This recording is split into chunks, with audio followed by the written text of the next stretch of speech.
नमस्कार। BSc first year में cell introduction के बारे में आज फिर विस्तार से चर्चा करेंगे।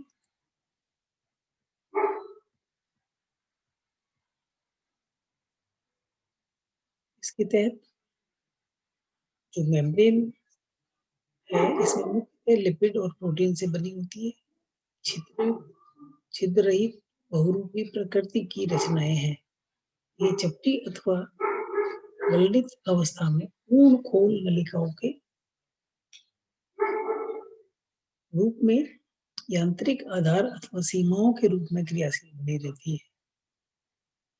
ये कोशिकाएं ही विभिन्न प्रावस्थाओं में भिन्न भिन्न प्रकार की आंतरिक वातावरण बनाने में सहायक होती है। साथ ही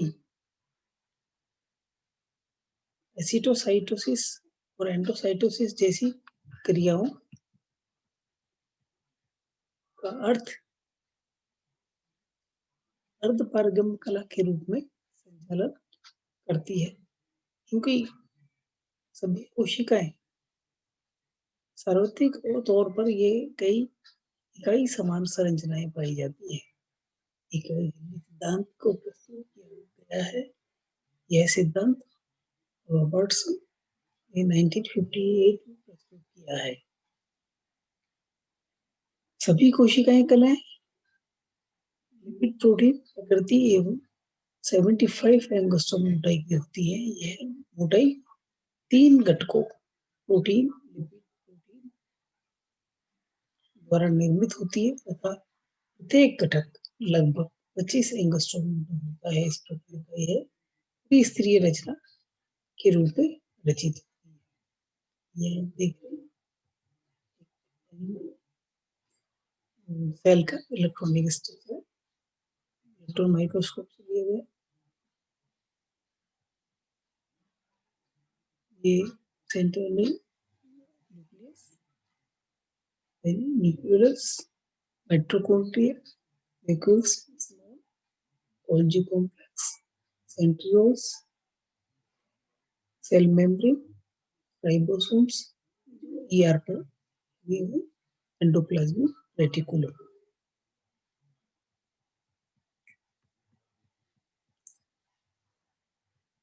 ये प्लांट सेल का इलेक्ट्रॉनिक माइक्रोस्कोप आप देख रहे हैं। Cell wall, cell membrane, ER, nucleus, mitochondria, chloroplast, large vacuole, large plant vacuole, ये गोल्जी कॉम्प्लेक्स। आवर्धन क्षमता के सूक्ष्मदर्शी अध्ययन के अनुसार कलाएं 2 वर्गों में होती है। वर्ग प्रथम इसमें प्लाज्मा झिल्ली और इसमें उत्पन्न कलाएं आती हैं। ये अपेक्षाकृत मोटी 90 से लेकर 100 एंगस्ट्रॉम तक असीमित होती है, क्योंकि इसके प्रोटीन, लिपिड प्रोटीन स्तर में प्रोटीन उसका भाव प्रोटीन की अपेक्षा अधिक होता है। वर्ग सेकंड में गोल्जी कॉम्प्लेक्स, माइटोकॉन्ड्रिया की लाइसोसोम की कलाएं आती हैं। सीमित होती है क्योंकि तीनों स्तर में उपस्थित दोनों प्रोटीन अंश समान मोटाई के होते हैं। माइक्रोट्यूबुल फाइबर्स, सूक्ष्म नलिकाएं अथवा तंतु के समस्त कलाओं के विलयन से बनी द्वितीय आधारभूत संरचनाएं हैं। तंतु ठोस होते हैं तथा अनेकों उपतंतुओं में ये अनेक प्रकार की क्रियान्वित रहते हैं एवं अनेकों लवणों जैसे आवर्तित और सर्पिल बनाने की दर्शाते हैं।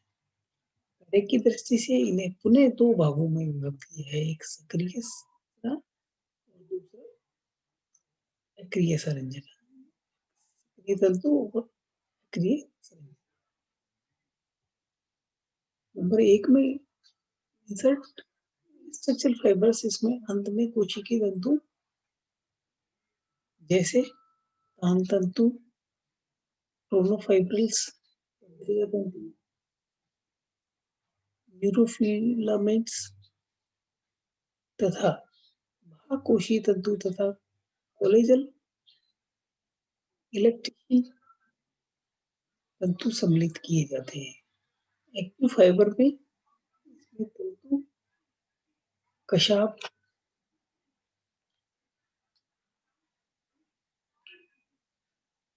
और पेशी तंतुओं में सम्मिलित किए गए हैं।